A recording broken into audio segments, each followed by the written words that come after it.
حضرت سیدنا علی المرتضی شیر خدا رضی اللہ عنہ آپ ایک مرتبہ بیمار ہو گئے۔ حضرت سیدنا ابو بکر صدیق رضی اللہ عنہ، جناب فاروق اعظم رضی اللہ عنہ، جناب عثمان غنی، یہ تینوں اکٹھے ہوئے، کہا کہ ہمارے یار بیمار ہو گئے ہیں، پتہ نہ کر کے آئیں۔ سبھی ملے اور پتہ کرنے کے لیے تشریف لے گئے۔ جب چل کے دستک دی تو غلام نے چل کے بتایا سیدنا علی المرتضی کو کہ آپ کے دوست آئے ہیں۔ تو کہا بھائی پوچھ کے آ گئے ہو، جلدی کرو ان کو اندر لے کے آؤ۔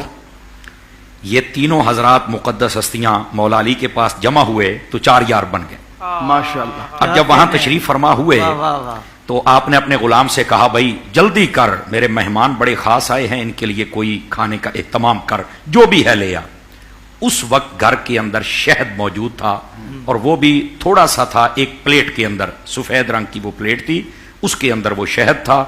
وہ گیا جلدی سے بھاگ کے اٹھا کے جب لایا نا تو بسا اوقات عدم توجہ کی بنیاد پر بندہ دیکھ نہیں سکتا کہ اس میں کیا ہے، اس میں ایک بال تھا۔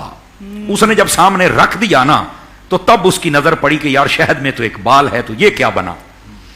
تو حضرت علی المرتضی نے بھی تھوڑا سا جب اس کی طرف دیکھا تو صدیق اکبر کہنے لگے کہ آپ اسے نہ دیکھیں، غلام کو کہنے لگے تو جا بھائی، اب یہ ہمارا کام ہے، جا تو جلدی کر۔ ماشاءاللہ۔ وہ چلے گئے۔ اب حضرت صدیق اکبر اور باقی تینوں دوستوں نے حال چال پوچھنے کے بعد حضرت صدیق اکبر کہنے لگے کہ یار یہ شہد بھی ہے، پلیٹ بھی ہے، بال بھی ہے، آج اس پر تبصرہ نہ کیا جائے؟ تو کہنے لگے جی بالکل اس پر تبصرہ کرتے ہیں، تاکہ وہ جو ایک مدنی محفل تھی وہ تھوڑی سی مٹھاس میں بدل جائے، تو ذرا اس میں کوئی تبصرہ کیا جائے۔ تو کہنے لگے جی علی آپ ابتدا فرمائیں۔ حضرت یہ بھی جملہ بڑی لذت والا ہے۔ حضرت علی لیٹے ہوئے تھے، اٹھ کے بیٹھ گئے اور حضرت فاروق اعظم کو اور حضرت عثمان غنی کو متوجہ کر کے کہنے لگے بھائی سوچنے کی بات ہے، ہم میں افضل ابو بکر ہے، ابتدا علی کرے، یہ کیسے ہو سکتا ہے؟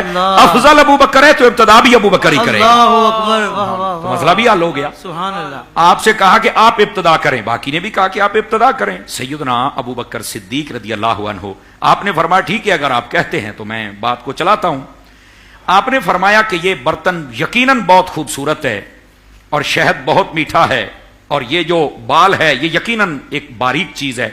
آپ نے فرمایا میں تینوں چیزوں پر تبصرہ کرتا ہوں۔ آپ نے فرمایا الدین انور من الطست، فرمایا جو ہمارا دین ہے نا، جو حضور نے عطا کیا ہے، اللہ نے اپنے حبیب کے ذریعے عطا فرمایا، یہ اس برتن سے بھی زیادہ شفاف ہے۔ ہمارے دین میں کہیں پر کوئی اندھیرا نہیں ہے، بالکل ہماری رہنمائی کی ہے۔ انہوں نے کہا جی آپ نے صحیح تشبیہ دی ہے اس کے ساتھ۔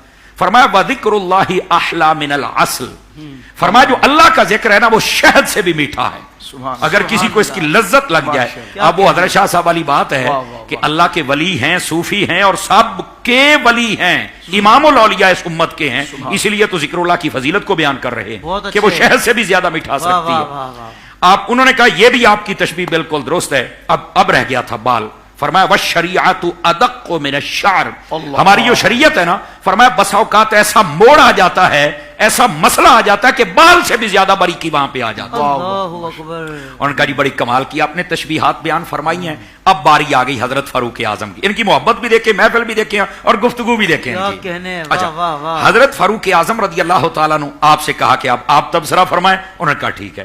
وہ کہنے لگے الجنت انور من الطست، فرماتے ہیں کہ یہ پلیٹ جتنی بھی چمکدار ہے نا، رب کی جنت اس سے کہیں حسین ہے۔ انہوں نے کہا یہ بات بھی آپ کی بالکل ٹھیک ہے۔ اب شہد پر فرمایا وَنَعِيمُهَا أَحْلَى مِنَ الْعَسْلِ، فرمایا جو جنت کی نعمتیں ہیں وہ اس شہد سے ہزاروں درجے بڑھ کے میٹھی ہیں۔ انہوں نے کہا یہ تشبیہ بھی آپ کی بالکل خوبصورت ہے۔ اور آپ نے فرمایا پر یہ یاد رکھنا وَالصِّرَاطُ أَدَقُّ مِنَ الشَّعْرِ، جو پل صراط ہے وہ بال سے بھی زیادہ باریک ہے۔ آپ نے یہ تشبیہات تین ارشاد فرمائی۔ اب آ گئی حضرت عثمان غنی کی باری۔ حضرت عثمان سے کہا اب آپ تبصرہ فرمائیں۔ حضرت عثمان غنی کہنے لگے القرآن انور من الطست، فرمانے لگے جو قرآن کی نورانیت ہے وہ اس برتن سے ہزاروں گنا بڑھ کے زیادہ چمکدار ہے۔ انہوں نے یہ تشبیہ دی۔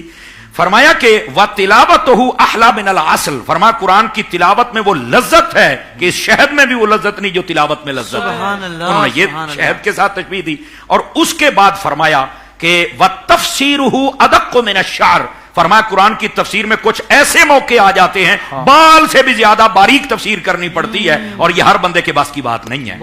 آپ نے یہ تین تشبیہات ارشاد فرمائی۔ اب باری آ گئی مولا علی کی، اور ناظرین اگر غور کر رہے ہیں تو اب تمہاری بھی باری آ گئی، ذرا تکڑے ہو جاؤ۔ اب پتہ چلے گا چار یاروں کی محفل کیسی ہے، تبصرہ کیسا ہے، اور مولا علی کیا فرماتے ہیں۔ مولا علی نے کہا جی اب میری باری ہے۔ جی ہاں، آپ فرمانے لگے کہ یہ ہے میرے مہمان۔ اب ان پر انہوں نے جب کلام کیا، انہوں نے اپنا موضوع سخن اپنے مہمانوں کو بنایا۔ آپ فرماتے ہیں ضیفی انور من الطست، لوگوں سن لو، یہ جو میرے مہمان ہیں نا، ان کی جو چمک ہے وہ اس برتن سے بھی ہزاروں گنا زیادہ بہترین چمک رکھتے ہیں، اتنے خوبصورت میرے مہمان ہیں۔